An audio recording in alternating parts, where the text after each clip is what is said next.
Good evening and welcome. It is time once again for CU Immigration here on WRFU LP Urbana, 104.5 FM. I will be your host for this evening. My name is Mr. Garza, and I am here to let you know that WRFU is an open forum for the Urbana-Champaign community.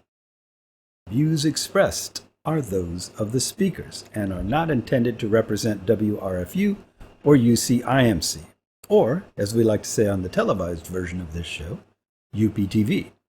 These views are our own. So, I hope I sound okay. I've got an air conditioner going in the background. It's like 90 degrees out today. And it's very difficult to set up the sound so that it doesn't just, whoosh that air conditioner noise full volume at you. So I've tried to put a noise gate on here, and I'm not sure how well it's working. We'll hope it works well enough for you to, be able to hear me more than that thing. If not, then I'm sorry. But it's a little too hot to turn that off in here. Anyway, I think today in this episode we'll finally be able to finish up our survey. To remind you, this is the findings from the Cato Institute 2021 Immigration and Identity National Survey. It's a survey of 2,600 U.S. adults, which seeks to explore and examine why Americans support or oppose a more open immigration regime. So we're beginning with section 4 now. This has been pretty long, but I'd say it has been pretty informative. I've really enjoyed digging into some of these questions and seeing what people are saying and thinking, and which people specifically are saying and thinking what. So this section is perspectives from immigrants and the second generation. So in previous sections, we've been hearing a little bit from everybody. And this section, I think we're going to hear primarily from immigrants and the second generation immigrants. So, to start with, it says 53% of first and second generation immigrants say families came to the U.S. for economic opportunities. More than a quarter came for freedom.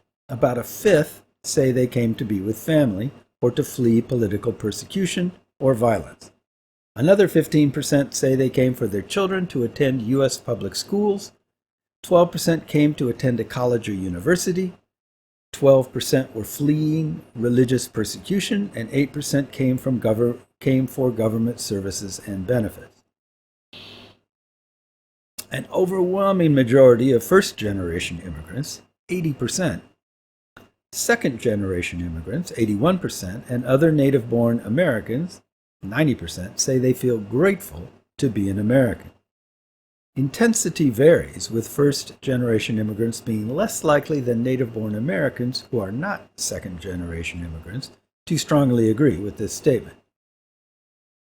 Second-generation immigrants fall in between, with 50% who strongly agree they are grateful to be an American.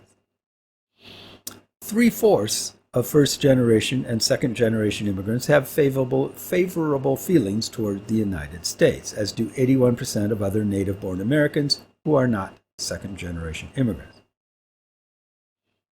75% of immigrants have more favorable views of the U.S. than very liberal respondents, among which 60% have a favorable view. 80% of moderates and 89% of conservatives also have favorable views of the country. Nearly 3/4 of first-generation immigrants, 68% of second-generation immigrants, and 85% of other native-born Americans say they feel very or somewhat patriotic toward the United States. Excuse me. Native-born Americans who are not second-generation immigrants are more likely to feel very patriotic, compared to 33% of first-generation and 29% of second-generation immigrants. Immigrants feel more patriotic toward the United States than strong liberals, 74% versus 61%. and less patriotic than conservatives. Nearly three-fourths of first-generation immigrants and 68% of second-generation immigrants say they consider themselves to be patriotic. They feel this way despite reporting more experiences in which they have been made to feel like an outsider. Immigrants are more likely to report experiences in which people assumed they were not American, confused them for a service worker at a store, called them racial slurs, and made negative comments about the food they ate. This has led many immigrants to feel like they get judged more than other people and that others don't view them as adequately American. A majority, 51%, of first-generation immigrants report that people often or occasionally have assumed they are not American, while 26% say this rarely happens, and 23% report it has never happened to them. In contrast, only 10% of native-born Americans who are not second-generation immigrants say their American identity has been frequently questioned. 14% say this has happened rarely, and 76% say this has never happened. Second-generation immigrants fall in between. 34% say this has happened frequently, 25% say rarely, and 41% say no one has ever assumed they were not American. Asian, 46%, and Latino, 33%, Americans are more likely than Black Americans, 24%, and much more likely than white Americans, 10%, to report that people often assume they are not American. First-generation immigrants, 45%, are more likely than second-generation immigrants, 34%, and other native-born Americans, 31%, to have often or occasionally been confused for a service worker at a store where they did not work. First-generation Latino immigrants, 38%, and Asian immigrants, 32%, are about twice as likely as native-born Americans and native-born white Americans to have often or occasionally been called a racial slur. Native-born Black Americans are about as likely as Latino and Asian immigrants to have been called a racial slur often or occasionally. Another way to look at the data is the percentage of people who say this has never happened to them. A majority, 54%, of native-born Americans and 59% of native-born white Americans say they have never been called a racial slur. In contrast, far fewer first-generation Latino and Asian immigrants or second-generation Latino and Asian immigrants also say they've never been called a racial slur. Similar to first-generation Latino Americans, 29% of native-born Black Americans also report they have never been called a racial slur. First-generation immigrants, 40%, also are twice as likely as native-born Americans, 20%, who are not for second-generation immigrants, to say people have made negative comments about the food they ate. Second-generation immigrants fall in between, with 27% who say this has frequently happened to them.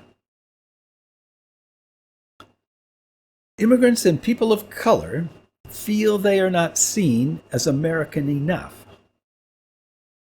A majority of first-generation immigrants, including Latino, Asian, and white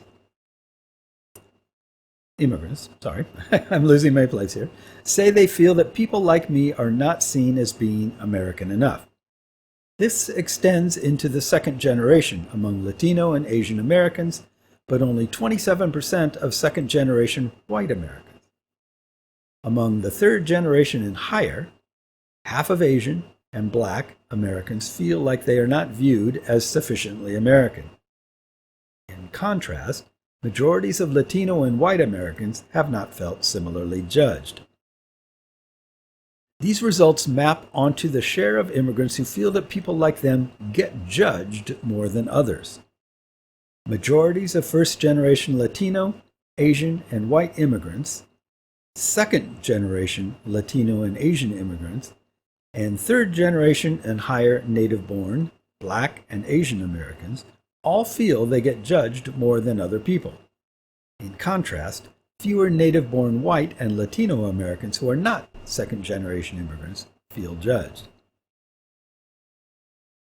Taking these results together helps explain why about half of first-generation immigrants feel that America is more racist than most other countries, as do 37% of second-generation immigrants compared to 29% of other native-born Americans who are not second-generation immigrants. Majorities of both first-generation immigrants and native-born Americans who are not second-generation immigrants think of America's history as their own. Second-generation immigrants are somewhat less likely to agree, but half do. A majority of first-generation immigrants and about half of second-generation immigrants feel that being American is extremely or very important to their identity. 64% of native-born Americans who are not second-generation immigrants agree. For earlier generations of immigrants, their racial identity matters about the same as their American identity.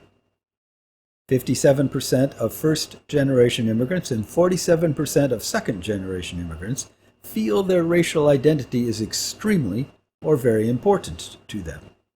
Native-born Americans who are not second-generation immigrants are less likely to agree. Among Latino Americans, racial identity is more important than American identity among the first generation. The second generation is 65 to 55%, first generation 70 to 57%, but reverses among the third generation and higher, 62 to 69%. Asian Americans across immigration backgrounds are about equally likely to say their racial identity and American identity are very important to them. White Americans across immigration backgrounds are more likely to say their American identity is very important than they are to say their racial background.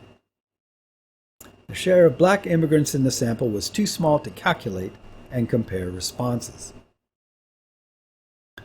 As noted above, American identity can be one of many identities to which people feel attached. Writing for the Washington Post, Maria Mansos, an immigrant from Ukraine, explained what it was like to feel an attachment to more than one identity.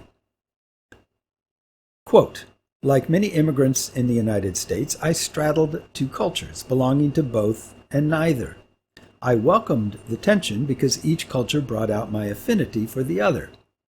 Leaving Ukraine, I packed a notebook filled with my favorite Ukrainian poems. When homesick, I whisper them to myself like little prayers. The cadence of the soothing Ukrainian words reminded me of belonging, but when I visited Ukraine, I longed for the things I missed in America, the casual dress code, the openness, the root beer and pizza. I love being here and there," I wrote in my journal. "In between felt like freedom." End quote. The survey asked the extent to which people considered themselves American or something else.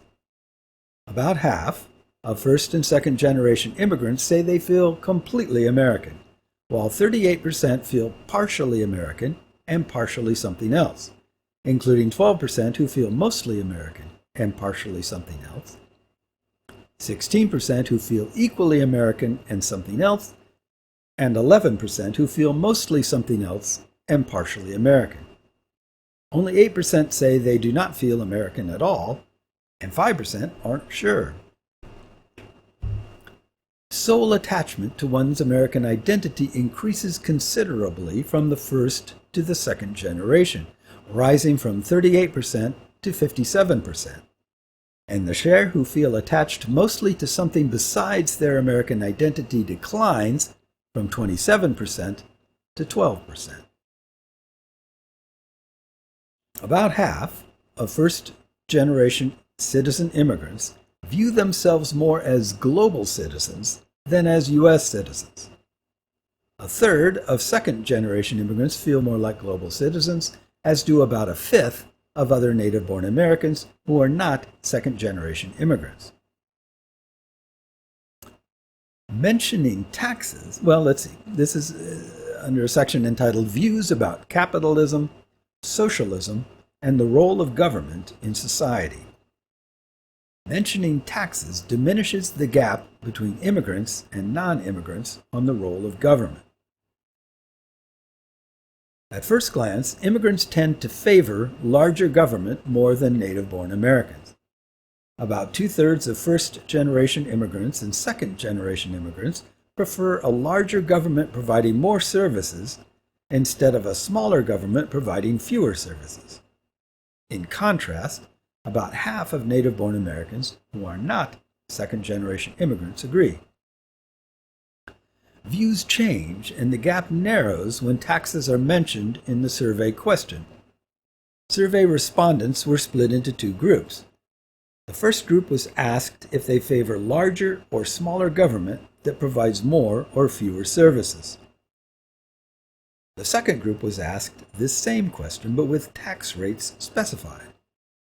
Would they prefer a larger government providing more services and higher taxes, or a smaller government providing fewer services and low taxes? If larger government requires high taxes, 50% of first generation and 51% of second generation, and 61% of the third generation and higher prefer smaller government, fewer government services, and low taxes. First-generation immigrants are more likely than later generations to envision a more active role for the federal government. About two-thirds of first-generation immigrants believe that the government in Washington should see to it that every person has a job and a good standard of living. And 33% say the government should let each person get ahead on their own, a 34-point margin. Attitudes shift considerably among the second generation, in which 56% think government should guarantee jobs, and 44% think each person should get ahead on their own, a 12-point margin. A majority, 54%, of other native-born Americans who are not second-generation immigrants say each person should get ahead on their own, and 46% say government should ensure jobs. Not surprisingly, Democrats and Republicans are near mirror images of each other. Democrats prefer that the government ensures jobs by a 73 to 26% margin, and Republicans prefer letting each person get ahead on their own by a 76 to 24% margin. First-generation immigrants hold favorable attitudes of both capitalism and socialism.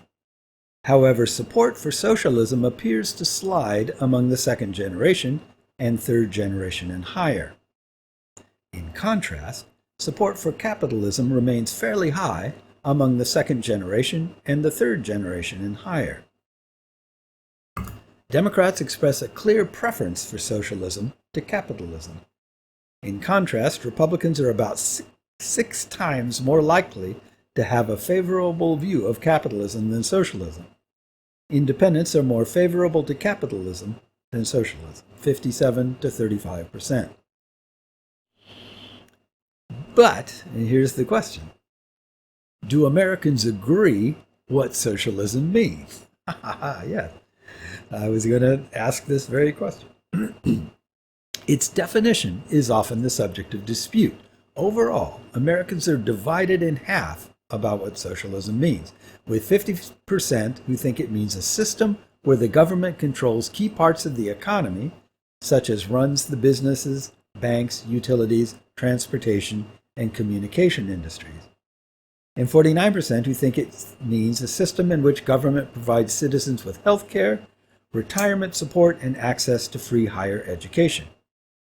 First and second generation immigrants also are evenly divided about whether socialism means state control or social welfare.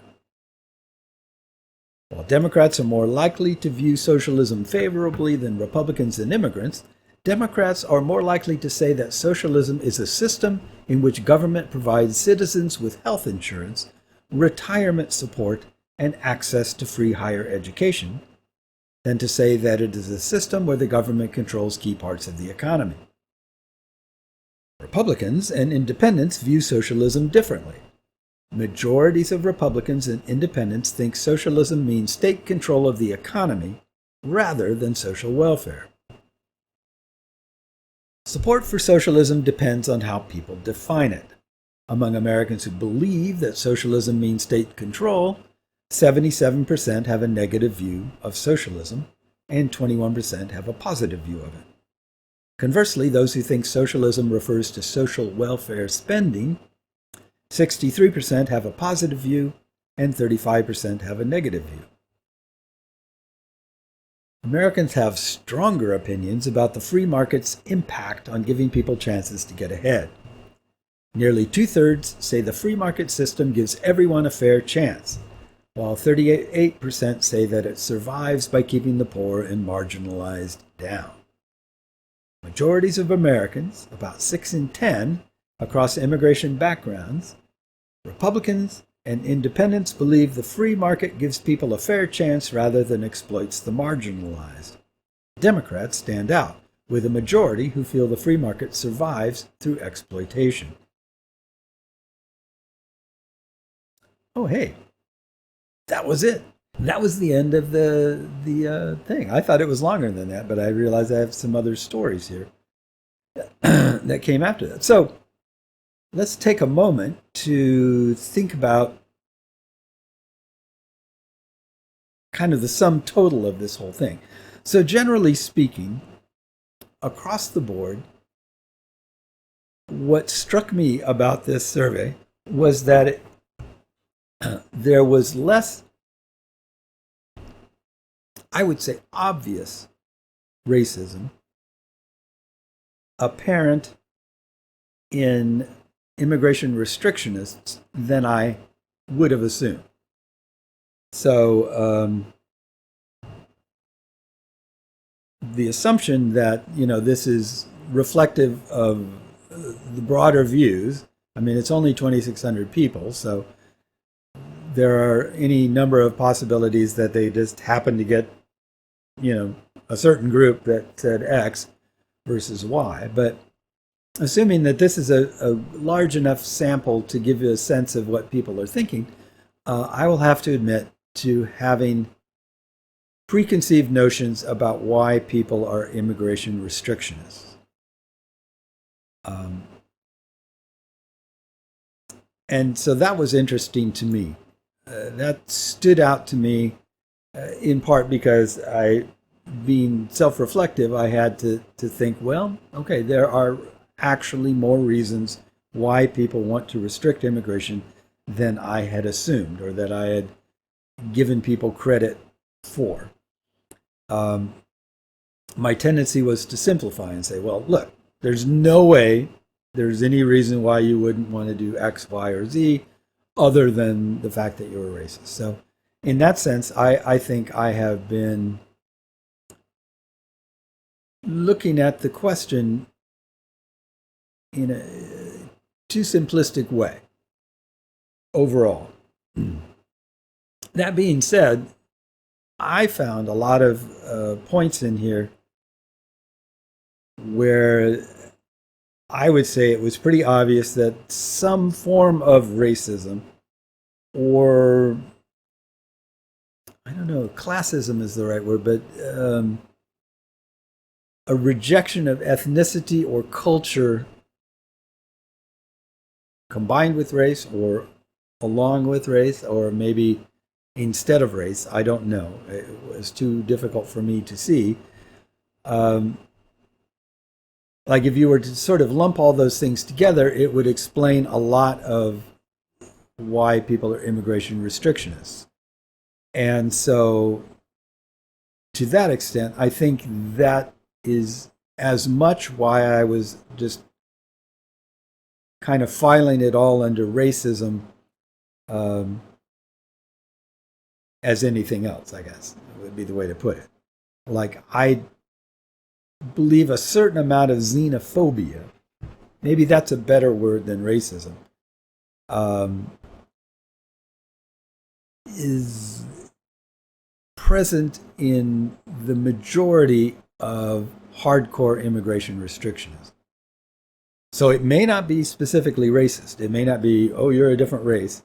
It could be, oh, you're a different culture, you're a different religion, uh, you have a different language.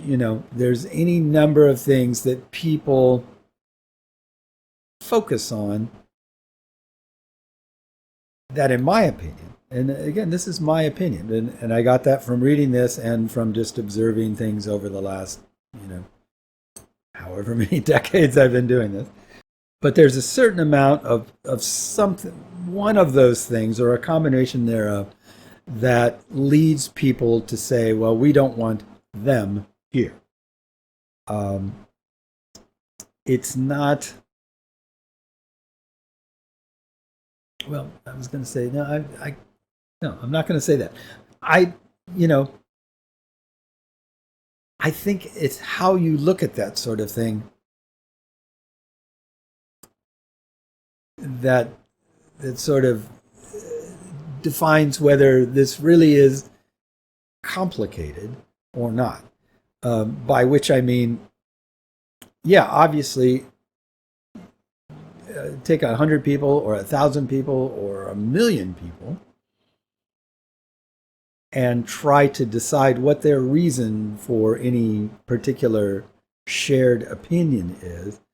And it's actually going to be very complicated because all human beings, even the simplest, doofus, if I can use that expression, walking around is actually a very complicated creature.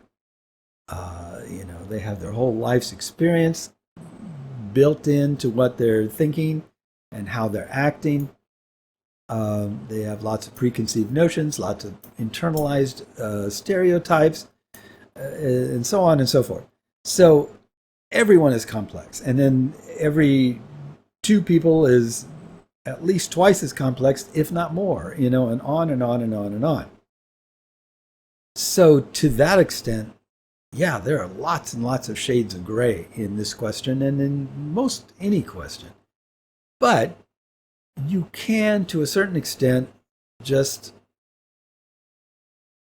check off some boxes and say, okay, is your opinion founded on actual observation? Did you come by this notion from the things that you have personally experienced in dealing with people like the ones that you are expressing your opinion about? Is this something that you have thought long and hard about and studied and come to this conclusion based on that kind of information? Or is it you picked it up from watching movies and TV, from hearing your friends talk, from reading memes passed around on Facebook? Like, where is your opinion coming from? And as we've seen from previous articles and surveys and such like things over the years, most people who are against various aspects of immigration are or feel that way. Sorry, my light went out there for a second. Because